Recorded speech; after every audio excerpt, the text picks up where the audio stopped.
Le schiste est la roche sédimentaire la plus répandue sur la planète. Certains schistes contiennent du méthane piégé dans leurs fissures. Les réserves mondiales exploitables de gaz de schiste représenteraient plus de 206 000 milliards de mètres cubes, soit un peu plus que les réserves prouvées de gaz conventionnel. Près de la moitié se trouve en Asie et en Amérique du Nord. À la différence des réserves conventionnelles, la roche est ici à la fois source et réservoir.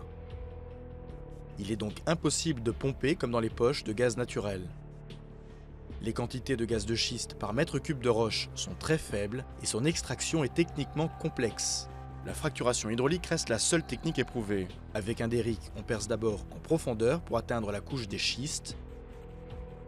Le forage se poursuit horizontalement, souvent sur plusieurs kilomètres.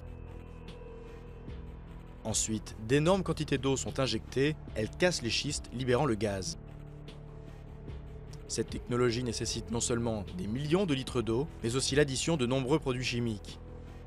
Si une moitié de l'eau peut être récupérée, l'autre moitié peut se diffuser jusqu'aux nappes phréatiques, risquant de polluer l'eau potable.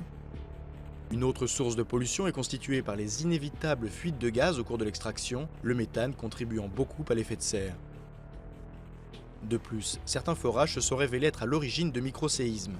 De ce fait, l'exploitation des gaz de schiste est très controversée. Et si elle s'est d'abord développée aux États-Unis et au Canada, la prospection prend son essor en Chine, Australie et aussi en Europe.